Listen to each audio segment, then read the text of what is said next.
Bon, très bien. C'est bon, je vous remercie beaucoup.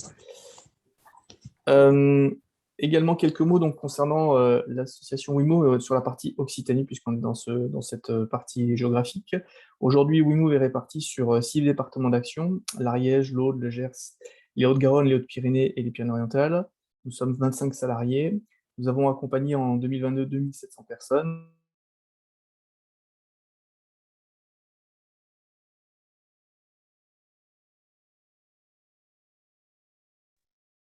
Pierre, ton micro est coupé maintenant. Excusez-moi, j'ai été sorti de ma session, donc en fait, c'est ce que je découvre. Ok, bon, donc je reviens. Donc oui, je disais sur la partie Occitanie, présent sur 6 départements, 25 salariés, 2700 personnes, avec des publics donc insertion en particulier, mais également seniors. Membre du réseau Mobile Occitanie, qui regroupe aujourd'hui 25 acteurs sur les 13 départements et qui donc sont aussi des acteurs de la mobilité inclusive, et que je tiens à remercier également de leur participation à ces webinaires. Nous sommes également donc prestataires d'un marché de mobilité régionale avec la région Occitanie et Pôle emploi, et puis avec bien sûr plusieurs soutiens institutionnels et privés que vous avez ci-dessous. Avant de parler donc encore une fois des résultats du baromètre propre à la région, je voulais vous redonner un peu le cadre de la loi LOM sur la loi d'orientation des mobilités, donc une loi qui a été publiée en décembre 2019. C'est Mais bon, on est aussi sorti de la vous m'entendez? présentation. Quand tu sors, on sort aussi. On est remis dans la salle principale et après, il y a le bouton revenir en Occitanie. Ça le fait aussi. Bon, excusez-moi, je suis tributaire de problèmes techniques qui ne m'appartiennent pas. Bref, je reviens pour donc si vous m'entendez. Donc voilà, la loi donc l'homme avec un objectif simple, donc des transports du quotidien à la fois plus faciles, moins coûteux et plus propres. À savoir que la LOM avait 3 piliers: investir plus et mieux dans les transports du quotidien. Ça se caractérise notamment donc en tout cas par des intentions que 3/4 des investissements soient sur du ferroviaire et notamment sur les transports du quotidien. Faciliter et encourager le déploiement de nouvelles solutions pour permettre à tous de se déplacer, dans lequel on va retrouver un package avec des solutions alternatives, euh, alternatives à la voiture, bien sûr, sur 100% des territoires, la création du forfait mobilité durable, que la discussion sur le trajet domicile-travail soit intégrée dans les négociations en entreprise. Et puis un autre volet, un autre pilier qui est engagé de la transition vers une mobilité plus propre, où on va retrouver notamment comme action la neutralité carbone, un plan de covoiturage du quotidien ou la création des ZFE. Je vais insister sur 2 mesures aussi importantes aujourd'hui dans cette LOM, hein. Il y a notamment la création d'un comité des partenaires pour chaque autorité organisatrice. L'idée, c'est de faire travailler justement les acteurs concernés sur la mobilité. Donc la région a notamment cette initiative, et comme vous le savez peut-être, voilà, il n'y a pas que la région qui est l'autorité organisatrice, puisque certaines comités d'agglomération peuvent également s'approprier cette compétence, en tout cas avoir cette compétence, et organiser leur propre comité des partenaires. Et avec une autre obligation qui est normalement la mise en place d'un plan d'action sur la mobilité inclusive. Voilà quelques mots en préambule. Donc concernant la présentation des résultats, donc là je vous remets en fait le classement qui a été diffusé auparavant, hein, sur où se situe l'Occitanie par rapport à l'ensemble des régions. Donc nous avons une position intermédiaire.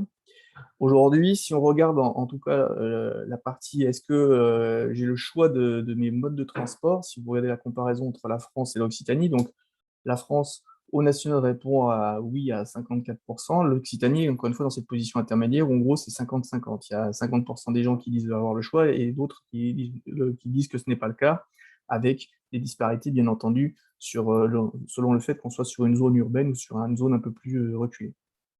Je trouvais intéressant, en fait, dans le cadre que de vous donner juste un Occitanie, de faire aussi un petit comparatif par rapport aux autres régions, puisqu'il a été présenté un résultat avec l'ensemble des régions. Donc, vous voyez, par rapport à des régions, justement, qui sont moins bien classées, comme Centre-Val de Loire ou notre voisin Nouvelle-Aquitaine, où là, le scoring est beaucoup plus tranché. Nous, on est donc moitié-moitié, avec d'autres régions qui sont également de taille équivalente ou de proximité, ou là, qui apparaissent un petit peu plus en haut du tableau sur le score. Donc, vous voyez, comme Auvergne-Rhône-Alpes, 52,8 au lieu de 50,2 pour nous, ou Provence-Alpes-Côte d'Azur. Je ne vais pas revenir sur ce qui a été présenté au national, sur notamment les questions de densité, mais bien évidemment que ça a un rapport avec ces résultats. Concernant le mode de déplacement principal, on voit que donc, chez nous, la voiture reste le mode prépondérant avec 72% par rapport avec le national, et que la part de transport collectif est en dessous du national. Alors, on pourrait dire on est un peu en dessous du national, mais encore une fois, on compare le national avec la région, et je trouve aussi pareil intéressant de faire un petit parallèle avec les régions indiquées auparavant, en tout cas sur nos voisins plus directs, hein, Nouvelle-Aquitaine, Auvergne-Rhône-Alpes, Provence-Alpes-Côte d'Azur, où là, on voit finalement qu'on a quand même une position intéressante sur les différents modes de transport, en tout cas principaux utilisés. Alors bien sûr, la prépondérance de la voiture, on ne va pas revenir dessus, mais là, on peut relativiser quand même aussi sur la part des transports en commun, où on se retrouve plutôt dans le haut du panier, en tout cas en comparaison de ces 3 autres régions. Pardon. Hop. Concernant les modes alternatifs à proximité du domicile, donc là aussi par rapport à la comparaison par rapport à la France, donc vous voyez que concernant les vélos en libre service, on est un petit peu en dessous, le transport collectif urbain, on est petit un peu en dessous, mais nous n'avons pas le même tissu, bien sûr, encore une fois, en référence à la nationale sur des secteurs urbains. En revanche, sur la partie des transports collectifs région interurbains, on est plutôt bon. Sur les autres indicateurs, on a également un bon niveau sur la partie de covoiturage comparé au national. Là, pareil, petite analyse encore une fois en comparaison avec nos voisins néo-aquitains et Auvergne-Rhône-Alpes et Provence-Côte d'Azur.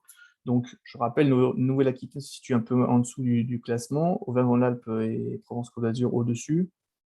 On voit qu'on est globalement, encore une fois, dans une position intéressante, avec bien sûr un bon scoring sur les transports collectifs régionaux interurbains. Et aujourd'hui, ce qui peut, encore une fois, peut-être des points d'amélioration, c'est plutôt l'offre de véhicules en libre service, quel que soit, encore une fois, le type de véhicule, où on est un petit peu en retrait par rapport aux autres régions comme au national.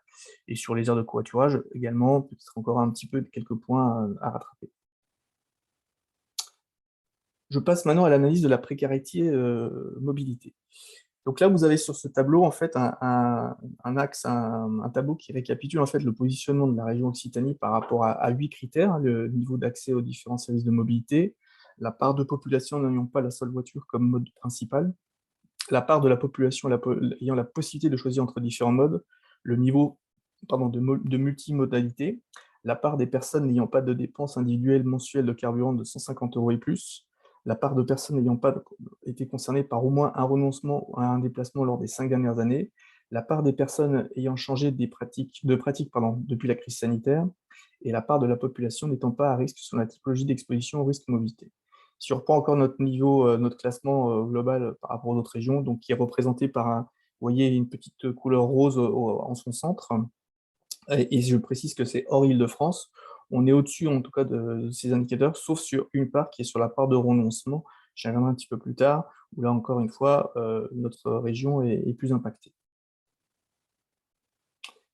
Je ne reviens pas sur le descriptif de la méthode de scoring d'Audrey Berry qui a servi à déterminer en fait la part de précarité mobilité. Celle qui était présentée était de 18%. Moi, ce qui m'intéresse là, c'est celle de l'Occitanie. Et donc, vous voyez que quand on fait un cumul entre la précarité carburant, la vulnérabilité de mobilité, la dépendance de la voiture, aujourd'hui, on peut considérer qu'il y a 20% de la population sur notre région qui est dans ce cas de figure. Donc, on est au-dessus de la moyenne nationale. Là, vous avez le détail un petit peu de ces différentes. Encore une fois, ça reprend le graphique, hein, mais dans le détail des différents, vous voyez les niveaux d'accès, la part de population, etc., les niveaux de multimodalité, la dépense individuelle. Bon, bien sûr, on s'intéresse un peu plus aux grands écarts. Donc, ce qui est à noter notamment, c'est la part de la population ayant la seule voiture en mode principal. On a finalement un niveau régional qui est en inférieur de 4 points à la moyenne nationale hors Île-de-France. Un autre écart important, c'est par exemple la part des personnes ayant des dépenses individuelles mensuelles de carburant de 150 € et plus, où là on est inférieur de 3 points aussi par rapport à la moyenne nationale. Et puis, à noter quand même que la part de personnes ayant changé de pratique depuis la crise vers des modes plus vertueux augmente, est au-dessus de 2 points par rapport, encore une fois, à la moyenne nationale hors Île-de-France. Concernant en fait la possession du véhicule, donc là-dessus, aujourd'hui, sur l'Occitanie, on a quand même près de plus d'un tiers des répondants qui possèdent une voiture qui est en circulation depuis au moins 10 ans. Donc, vous avez sur le graphique de gauche la date de mise en circulation et la date de possession. Donc, avec forcément 37% d'automobilistes avec un niveau d'ancienneté qui pourrait donc les remettre en question, encore une fois, avec la hausse du coût de l'énergie ou le renouvellement ou les contraintes qui pourraient arriver par rapport notamment à la mise en place des ZFE. Un autre graphique aussi intéressant sur la précarité qui met en lien en fait l'usage de la voiture par rapport à la CSP, des personnes. Donc vous voyez que de toute manière, forcément, l'usage de la voiture est très clairement corrélé entre les deux, puisque bien sûr, entre des personnes sans activité professionnelle qui utilisent la voiture à 59% soit le statut, soit le niveau de rémunération, il y a des écarts très très importants. On peut prendre la partie rémunération moyenne, moins de 1 000 euros, 48%, on va prendre 4 000 à 6 000, 86%. Sur le choix, en fait, encore une fois, la notion de choix qui a été maintes fois évoquée. Tout à l'heure, alors, je vous avais donné un chiffre global au niveau de la région sur 50% qui pouvaient choisir et 49,8% pas le cas. Bon, voilà, on retrouve ces 50%. Là, ce qui est intéressant dans le graphique, c'est que la distinction entre zones. Vous avez sur votre gauche les résultats par rapport aux villes-centres de grandes métropoles, grands pôles urbains. Ensuite, petits et moyens pôles urbains, couronnes périurbaines et communes isolées. Bien évidemment, voilà, possibilité de choix à 76% sur les villes-centres des grandes métropoles, mais dès qu'on bascule, même sur des grands pôles urbains, et alors bien sûr, a fortiori sur des couronnes ou nos communes isolées, la proportion devient très inversée, on monte jusqu'à 90% sur les couronnes périurbaines. Donc forcément une très grande dépendance, encore une fois, à la voiture sur notre secteur. Dans le prisme qui était montré là, de scénario de hausse des prix du carburant, donc je rappelle, en fait, quand l'étude a été faite, c'était dans une période où le carburant naviguait entre 1,70 et 1,80 centimes. Donc voilà le scénario en tout cas les réponses données avec des hausses de prix de 15%, sachant qu'aujourd'hui on est déjà dans le scénario vert de hausse des prix des 30%. Si votre usage, donc il y aurait 38% des gens qui, même avec une hausse de 30%, qui ne changeraient pas, avec un scoring, vous voyez, qui diminuerait un petit peu, donc diminuerait un petit peu, diminuerait beaucoup. Et après, d'autres réponses. Si on le compare au national, on va dire qu'aujourd'hui, sur cette hausse des prix, ce scénario de hausse des prix du carburant, il y a un peu plus de résistance au niveau régional, en tout cas, à modifier son usage. En tout cas, le facteur prix ne change pas beaucoup du national avec un scénario de plus 15 ou plus 30. En revanche, à partir de 50, il y a une différence qui se crée. Concernant le renoncement, aujourd'hui, donc les réponses apportées en tout cas par l'étude, j'ai oublié de le préciser en intro, puisque ça a été évoqué tout à l'heure en national, il y a eu 13 000 répondants, et en fait au niveau de la région, donc l'enquête a été faite sur un peu plus de 1100 personnes, 1156 pour être précis. À la question, vous est-il déjà arrivé de renoncer à un déplacement du fait de problèmes de mobilité? Eh bien, en fait, vous avez 25% des gens qui répondent au moins oui une fois, voire plusieurs fois, et non à 75%. Concernant les motifs apportés, alors là, je vous mets en parallèle, quand je mets 2021, c'est bien sûr France, et pour avoir une distinction avec l'Occitanie, une visite à un proche, 42%, 38% au national, une activité de loisir ou sportive, 37 pour 35, un rendez-vous administratif, 21, un rendez-vous médical, 41-38, et un emploi, 38-37. Donc on a encore une fois, toujours dans le scoring, dans cette position intermédiaire, et en fait, on suit un peu le national, des résultats assez proches, peut-être à l'exception, encore une fois, de la visite à un proche. Concernant la fragilité du report modal. Donc aujourd'hui, en fait, alors là, il y a deux situations, puisqu'on voit que les répondants, en fait, se montre plutôt ouvert à du report modal sur des transports en commun. Vous voyez, aujourd'hui, sur la figure et le picto, on va dire bus qui symbolise les transports en commun, vous avez quand même 60% de personnes qui seraient prêtes, en tout cas, à faire évoluer leur mode de transport. Alors, bien sûr, il y a de la résistance à 35%, mais c'est un scoring assez haut. On est sur un score vélo finalement pas mal, 46%. La mobilité électrique également est assez ouverte, donc il y a quand même une envie ou en tout cas un souhait à évoluer. En revanche, on a par exemple la partie covoiturage, qui là, en revanche, est très fortement dans le sens contraire, puisque là, vous avez plus de 52% des personnes qui disent qu'ils ne seraient pas ouverts à ce mode de transport. Or, on connaît en fait, bien sûr, les leviers que pourrait apporter du covoiturage de proximité. Enfin, sur les autres impacts ou autres, on a évoqué aussi donc les fameuses zones de faible émission, hein. Alors aujourd'hui, encore une fois, c'est un sujet qui concerne peu de secteurs géographiques, puisqu'aujourd'hui, nous avons essentiellement donc, deux secteurs qui sont Toulouse et Montpellier concernés par une ZFE. À l'horizon 2025, il devrait y avoir Perpignan et Nîmes, mais on sait qu'après, bon, au fur et à mesure du temps, il va y avoir, ça va être en fonction de la population et d'autres secteurs vont s'ouvrir.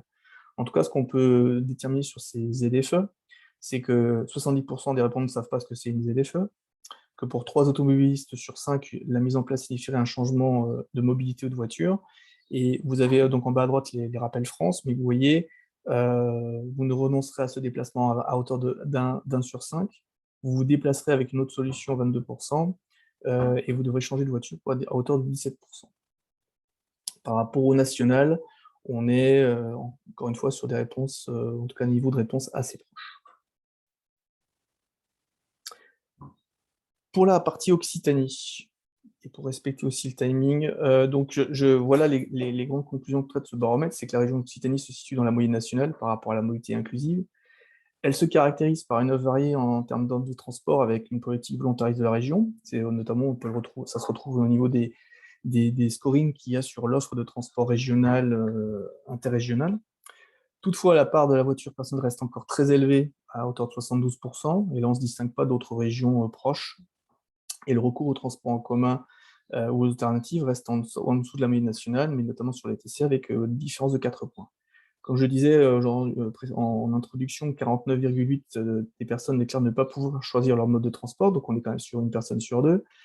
Le rapport modal est une solution qui est envisagée, et vous voyez même donc avec un souhait intéressant sur les TC, mais qui reste quand même fragile dans les pratiques, parce que, encore une fois, même si la covoiturage peut paraître une idée assez plébiscitée, enfin en tout cas une bonne idée, il y a quand même, encore une fois aussi, un Français sur deux, un peu plus, enfin en tout cas un Occitan sur deux qui n'envisage pas cette solution. Et le problème, bien sûr, qui est lié très aujourd'hui à la hausse du carburant, enfin du coût de l'énergie en tout cas, c'est que ça accentue l'inégalité, hein, avec des conséquences de renoncement, bien sûr, pour les publics fragiles, avec donc le scoring qu'on avait donné là, sur l'indice de précarité. Si 20% de la population, c'est potentiellement presque plus de 900 000 personnes de plus de 18 ans, avec une situation, en tout cas, de précarité mobilité actuelle ou à venir. À ce stade, est-ce que vu notre niveau de participants, est-ce que quelqu'un souhaite intervenir? Est-ce que vous souhaitez dire un mot? Non? Personne? Je terminerai en fait par deux événements à vous mettre donc en lumière. Donc la première, c'est que donc chaque année, il y a la semaine de la mobilité européenne qui se représente, hein, au mois de septembre, du 16 au 22 septembre. Et à cette occasion, donc bien sûr, toutes les structures, généralement de mobilité inclusive, se donnent l'occasion de mettre en valeur donc, des actions de mobilité et aussi des opérateurs. J'ai deux événements donc, à évoquer notamment, hein. Tout d'abord, donc, je l'ai évoqué en intro, Wimou fait partie du réseau mobile Occitanie, hein, qui fédère 25 structures sur les 13 départements. Il y aura un événement régional qui aura lieu le mercredi 21 septembre à Montpellier. Je vous invite donc bien sûr à rester en contact afin d'avoir plus d'informations. Et puis, dans la continuité de ce baromètre des mobilités du quotidien, nous avons souhaité également organiser des assises régionales de la mobilité inclusive le jeudi 22 septembre sur Toulouse. L'idée, ce sera de revenir encore une fois sur cette mobilité inclusive et les chiffres de ce BMQ, et de permettre un peu dans la lignée de la création d'un comité des partenaires, comme évoqué sur les autorités organisatrices, mais encore une fois, de mettre un peu tout le monde autour de la table pour réfléchir encore une fois à comment faire, à quelles actions mettre en place, quelles actions restent à mener sur les territoires pour encore une fois améliorer la mobilité inclusive.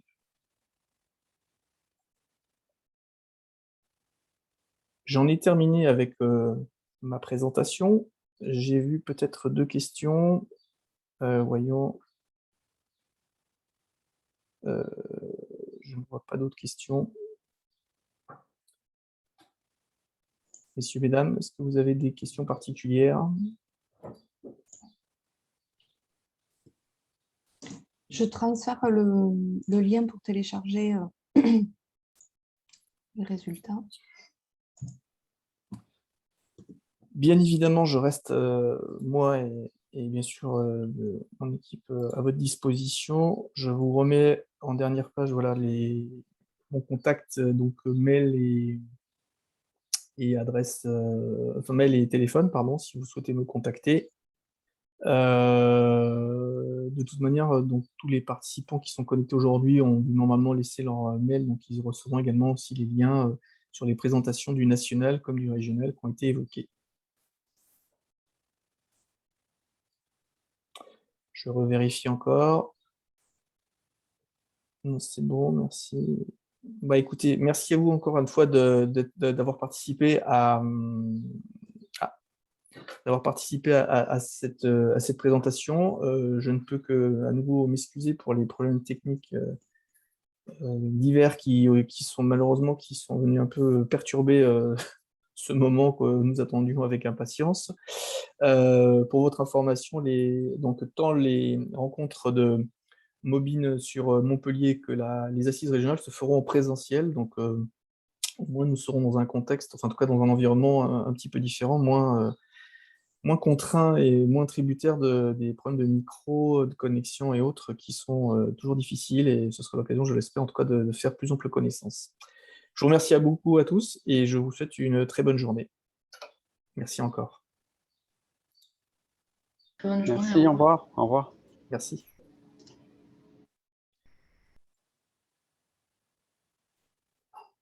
Et je vois un message également pour France 3. Oui, je vous propose de me recontacter par téléphone si c'est possible pour vous. J'avais laissé les coordonnées à Monsieur Frison hier. Je vous les remets au cas où dans le fil de discussion.